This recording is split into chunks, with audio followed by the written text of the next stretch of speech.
जय Hind and hello guys, स्वागत है आपका आपके अपने YouTube चैनल ज्ञानदेव होस्ट में। और इस वीडियो में मैं आपको बताने वाला हूं NTA यानी कि national testing agency online form 2023 के बारे में। बेसिकली NTA ने आपके फॉर्म निकाले हैं नॉन टीचिंग की काफ़ी सारी पोस्ट पर, जो कि आपकी निकली है NITs यानी कि नेशनल इंस्टीट्यूट ऑफ टेक्नोलॉजी के अंदर, जो कि अलग अलग है, जो कि आप यहाँ पर देख भी सकते हैं। तो इन्हीं के अंदर ये आपकी वैकेंसीज निकाली गई है, जिसमें कि कैंडिडेट ऑल इंडिया से अप्लाई कर पाएंगे।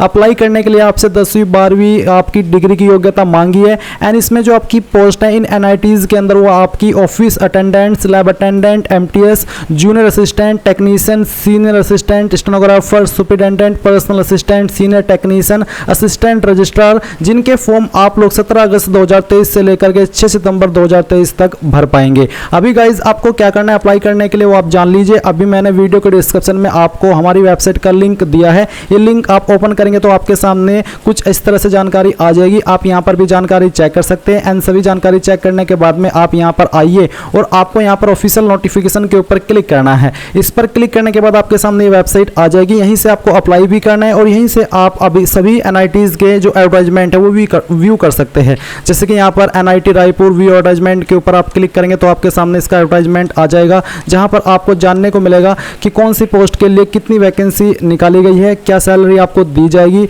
इसके अलावा आपको यहाँ पर बाकी की जानकारी भी दी गई है कि क्या क्वालिफिकेशन चाहिए अप्लाई करने के लिए। इसके बाद आपकी अगली NIT है जमशेदपुर। इसमें भी आप देख सकते हैं कि कौन सी पोस्ट के लिए कितने पद निकाले गए हैं। फीस यहाँ पर सभी पोस्ट पर अप्लाई करने के लिए जनरल, OBC, NCL को 1000 रुपये देनी है और SC ST और विकलांग साथ ही EWS को 500 रुपये फीस देनी होगी। इसके बाद में अगला आपका NIT है कलिकट। इसमें भी आप देख सकते हैं कि कौन कौन सी पोस्ट निकाली गई है, उसकी जानकारी आपको यहाँ पर पोस्ट वाइज दी गई है, आप देख सकते हैं। फिर इसके बाद आता है आपका यहाँ पर जो नॉन टीचिंग की अन्य पोस्ट बचती है ग्रुप BC के अंदर, वो आप यहाँ पर चेक कर सकते हैं। एंड फिर इसके बाद आपका अगला नोटिफिकेशन है NIT रांची के लिए, वो भी आप यहाँ पर देख सकते हैं कि इसके अंदर कितनी वैकेंसी है। तो आप यहाँ से आकर के चेक कर पाएंगे कि कौन सी NIT के अंदर कितनी वैकेंसी किस पोस्ट पर निकाली है। अब अगर आपका इंटरेस्ट है और आप इसमें फॉर्म को फिल करना चाहते हैं तो आप कैसे करेंगे। तो अप्लाई करने के लिए आप यहाँ पर रजिस्टर के ऊपर क्लिक कीजिए। इसके ऊपर क्लिक करने के बाद आपके सामने कुछ ऐसा इंटरफेस आएगा। अभी आप यहाँ पर जो आपका ईमेल एड्रेस है, आप अपना ईमेल एड्रेस एंटर करेंगे।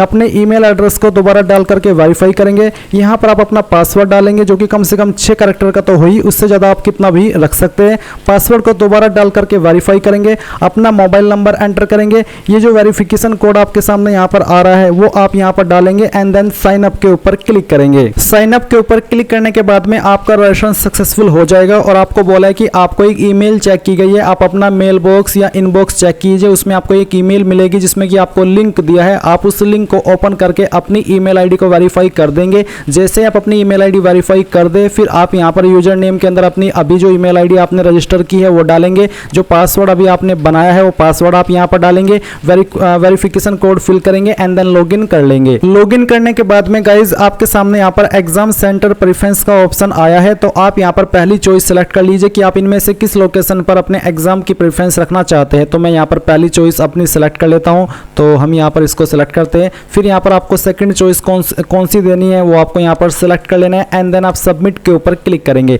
सबमिट पर क्लिक करने के बाद ये जानकारी आपकी यहाँ पर सेव हो चुकी है। अभी आप यहाँ पर देखेंगे अप्लाई फॉर जॉब, तो आपको अप्लाई फॉर जॉब के ऊपर क्लिक करना है। इसके ऊपर क्लिक करने के बाद में आपको सेलेक्ट करना है कि आप कौन सी पोस्ट पर अप्लाई करना चाहते हैं। जैसे कि यहाँ पर मैं MTS की पोस्ट सेलेक्ट कर लेता हूँ। आप नोटिफिकेशन को चेक कर लीजिएगा, आपको पता चल जाएगा कि कौन सी पोस्ट पर क्या क्वालिफिकेशन और क्या उस पर वैकेंसी निकाली है। तो चलिए हमने ये सेलेक्ट किया। अब यहाँ पर एडवर्टाइजमेंट नंबर जो है वो मैं यहाँ पर सेलेक्ट कर लेता हूँ, जो कि ऑटोमेटिकली आ जाता है। अगर आप किसी अन्य पोस्ट पर अप्लाई करना चाहते हैं तो फिर आप उस पोस्ट को सेलेक्ट कर लेंगे एंड फिर जो उसका ऑर्गेनाइजेशन यूनिट है, यानी कि ये वाली पोस्ट आपकी किस किस यूनिट के अंदर निकाली है, उसके ऑप्शन आपको देखने को मिलेंगे।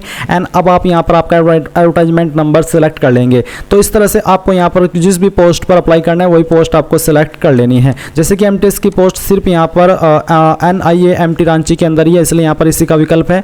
और अब आपको बेसिकली करना क्या, अब आप यहाँ पर कैंडिडेट कैटेगरी यानी कि आपकी जो भी कास्ट कैटेगरी वो आप सेलेक्ट कर लेंगे। SC है तो SC, EWS है तो EWS, OBC है तो OBC, जनरल है तो जनरल। तो जो भी कैटेगरी से आपको अप्लाई करना है, जो भी आपकी कास्ट कैटेगरी वो आप सेलेक्ट कर लीजिए। टाइप ऑफ डिसेबिलिटीज, अगर आप विकलांग है तो आपको अपनी विकलांगता की कैटेगरी सेलेक्ट करनी है, नहीं तो आप नॉट एप्लीकेबल के ऊपर क्लिक करेंगे। फिर आपको यहाँ पर टिक करना है एंड इसके बाद आप चेक वैकेंसी के ऊपर क्लिक करेंगे। इसके ऊपर क्लिक करने के बाद में यहाँ पर जो वैकेंसी है वो आप देखेंगे कि अनरिजर्व्ड के लिए यहाँ पर है, ओबीसी के लिए भी है, यस का ऑप्शन है, इसलिए अब आप यहाँ पर अप्लाई के ऊपर क्लिक कीजिए।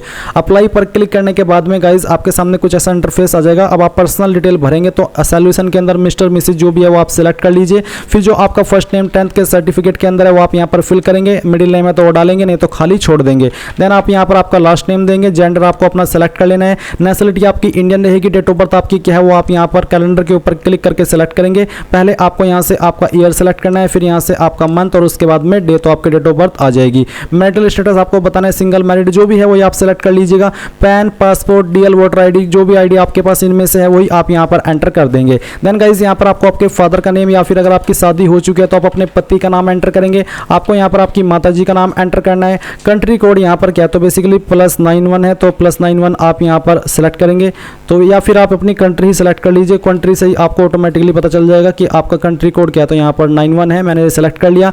अब यहाँ पर कंट्री कोड आपका फिर से दिया गया, आप यहाँ पर इसमें फिर से इंडिया ही सिलेक्ट करेंगे, मैं यहाँ पर ये सिलेक्ट कर लेता हूँ। इसके बाद यहाँ पर एरिया एसटीडी कोड अगर आपको पता है तो आप यहाँ पर आपका जो एसटीडी कोड है वो आप डाल देंगे। लैंडलाइन फ़ोन नंबर कोई अगर आपके पास है तो आप यहाँ पर दे दीजिए, नहीं तो आप इसको खाली छोड़ सकते हैं। इसके बाद में गाइज आपसे पूछे have you already applied for this post at MNIT Jaipur, क्या आपने पहले ही MNIT जयपुर में इसके लिए अप्लाई कर लिया है? अगर हाँ तो यस, नहीं तो आपको नो करना है। हैव यू ऑलरेडी अप्लाइड, क्या आपने NIT सिलचर के लिए पहले अप्लाई कर लिया? अगर हाँ तो यस करेंगे। हमीरपुर के लिए पहले अप्लाई कर लिया तो यस करें, नहीं तो नो करना है। केंद्रीय हिंदी संगठन आगरा के लिए पहले ही अप्लाई कर लिया पोस्ट पर तो यस करेंगे, नहीं तो आपको नो करना है। इसके बाद में यहाँ पर आपसे एडिशनल फील्ड में एक सवाल पूछा कि क्या आप आयुष्मान के अंदर छूट चाह रहे हैं इंटरनल कैंडिडेट के रूप में? अगर हाँ तो आप यहाँ पर regular employee of NIAMT select करेंगे, नहीं तो आपको यहाँ पर आउटसोर्स्ड ऑन ये सेलेक्ट कर लेना है। देन गाइज यहाँ पर आता है आपका ऑर्डर एड्रेस फॉर कोरस्पोंडेंस यानी कि प्रेजेंट एड्रेस, तो आपको अपना प्रेजेंट एड्रेस लाइन 1 और 2 के अंदर लिखना है। एंड इसके बाद यहाँ पर जो आपकी कंट्री है वो आपको इंडिया सेलेक्ट कर लेनी है। और फिर यहाँ पर गाइज आपको इसके बाद आपकी स्टेट जो भी है वो स्टेट सेलेक्ट करनी होगी। स्टेट के बाद में यहाँ पर आपकी जो भी सिटी है उसका नाम आपको एंटर करना है। एंड फिर यहाँ पर आपको आपका पिन कोड भी डाल देना है। अगर आपका कोरस्पोंडेंस यानी कि प्रेजेंट और परमानेंट एड्रेस सेम है, एक ही है, तो आप यहाँ पर टिक कर देंगे। अगर अलग है तो अनटिक करके अलग से आपको अपना परमानेंट एड्रेस भरना है। फिर आप सेव के ऊपर क्लिक करेंगे। अब यहाँ पर आपने जो भी जानकारी भरी है उनका प्रीव्यू आपके सामने है। आप सभी जानकारी चेक करते हुए आइए और यहाँ पर नेक्स्ट सेक्शन के ऊपर क्लिक कीजिए। इस पर क्लिक करने के बाद क्वालिफिकेशन की जानकारी आती है। तो सबसे पहले 10th आपने किस ईयर के अंदर पास की है वो ईयर आपको यहाँ पर सिलेक्ट कर लेना है। इसके बाद में यहाँ पर आता है मेन सब्जेक्ट, तो मैंने यहाँ पर अपने 10वीं के सभी सब्जेक्ट ऑलरेडी लिख लिए ताकि आपको जानकारी अच्छे से बता सकूं। तो आप 10th के जो भी आपके पास सब्जेक्ट है सभी सब्जेक्ट के नाम यहाँ पर लिख दीजिएगा। इसके बाद आपके नंबर किसके अंदर है वो आप सेलेक्ट कीजिए, परसेंटेज, ग्रेड या फिर CGPA। मैं परसेंटेज से हूँ तो परसेंटेज सेलेक्ट कर लेता हूँ। परसेंटेज आपकी कितनी थी वो आपको यहाँ पर एंटर कर देनी है।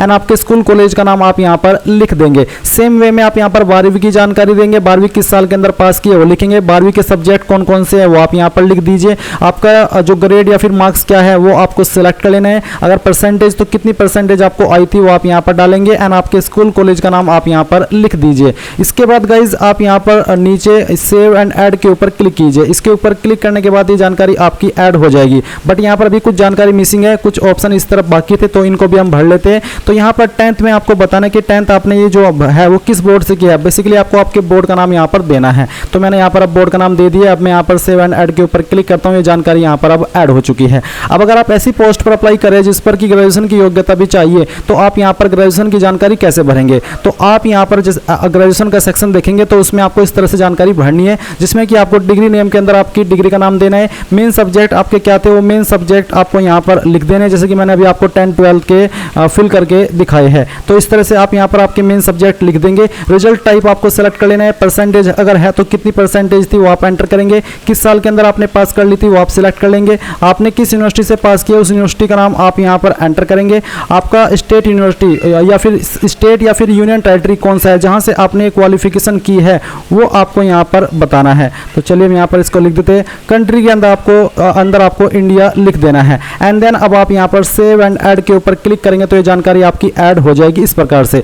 अब आप गाइज यहाँ पर नीचे आइए और अगर आपके पास कोई जानकारी अन्य भी है तो दे दीजिए, नहीं तो आपको इन सभी को इग्नोर करना है और नीचे नेक्स्ट सेक्शन के ऊपर क्लिक करना है। अब गाइज आपके सामने यहाँ पर एक्सपीरियंस का सेक्शन है। एक्सपीरियंस यहाँ पर कंपलसरी रूप में नहीं है इस पोस्ट पर, तो आप इसको इग्नोर कर दीजिए। नीचे आइए और नेक्स्ट सेक्शन के ऊपर क्लिक कीजिए। इसके ऊपर क्लिक करने के बाद रिसर्च का सेक्शन आता है जो कि इस पर कुछ भी अनिवार्य नहीं है रिसर्च से रिलेटेड, तो आप इसको आइए नीचे और नेक्स्ट सेक्शन के ऊपर क्लिक कर दीजिए। अब आता है मिसलेनियस, जहाँ पर है कि the time required for joining. अगर आप यहाँ पर सिलेक्ट हो जाते हैं तो आपको कितने दिन का समय चाहिए ज्वाइनिंग के लिए, वो आप यहाँ पर लिख दीजिए। Do you have computer proficiency certificate, क्या आपके पास कंप्यूटर सर्टिफिकेट है? अगर हाँ तो यस करें, नहीं तो आपको नो करना है। इसके बाद kindly describe your contribution to institutions where you have worked. अगर आपने कहीं पर काम किया है तो आप ये बताइए कि आपने वहाँ पर किस तरह से कंट्रीब्यूट किया है, उसके बारे में आप यहाँ पर 500 वर्ड में लिख दीजिएगा।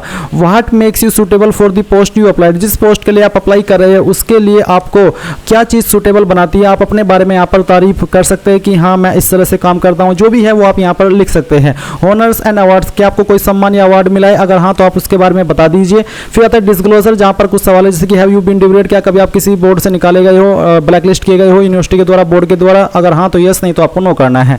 तो इनमें मैं आपको प्रीफर करूंगा कि आप इनमें सभी में यहाँ पर नो कर दीजिएगा, पढ़ भी लीजिएगा और उसके बाद में नो आपको मेनली इसमें करना है। इसके बाद में यहाँ पर आता है to referees familiar with your profile and professional contribution, यानी कि आपकी प्रोफाइल से जो दो पर्सन ऐसे हैं जो कि फैमिलियर है, आपको उनके बारे में जानकारी देनी है। तो आप यहाँ पर उनका फुल नेम लिखेंगे, इंस्टीट्यूट एफिलिएशन यानी कि कहाँ पर वो काम करते हैं वो आपको बताना है, किस पोस्ट पर काम करते हैं वो आप डेजिग्नेशन के सेक्शन के अंदर लिखेंगे, एड्रेस क्या है वो आप यहाँ पर लिखेंगे, कॉन्टैक्ट नंबर आप यहाँ पर लिखेंगे और अपनी और उस कैंडिडेट की ईमेल आईडी यहाँ पर आप दे देंगे। कैंडिडेट नहीं बल्कि उस रेफरी की जो कि आपको जानता हो। इसी प्रकार से आप दूसरी रेफरी की जानकारी भी यहाँ पर भरेंगे।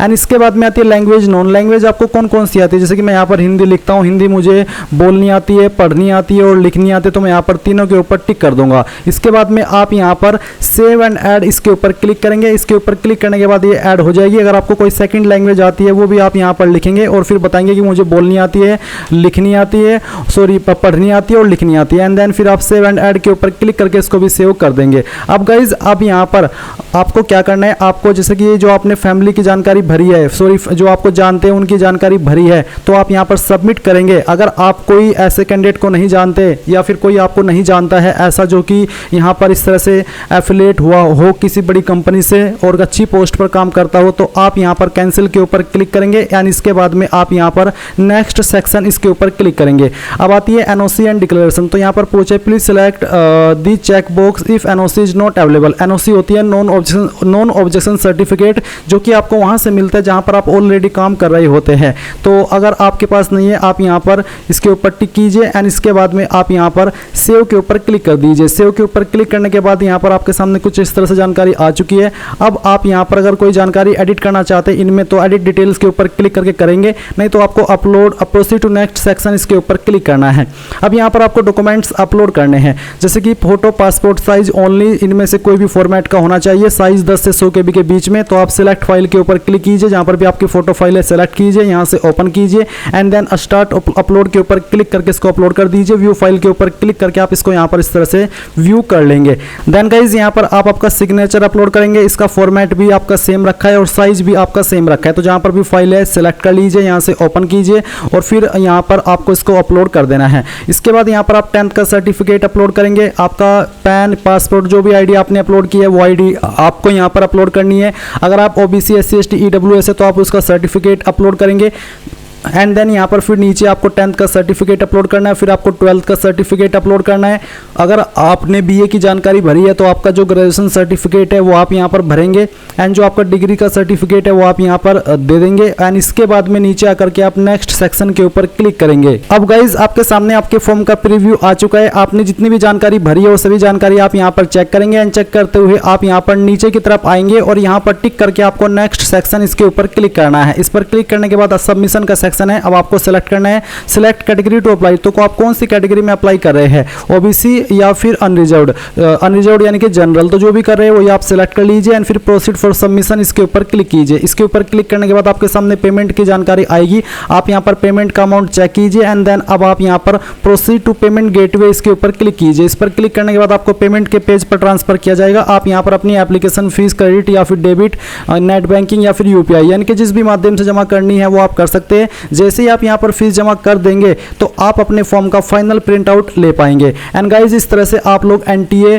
Common recruitment exam online form 2023 को भर पाएंगे। आई होप ये प्रोसेस आपको पसंद आया होगा। So thanks for watching. जय हिंद।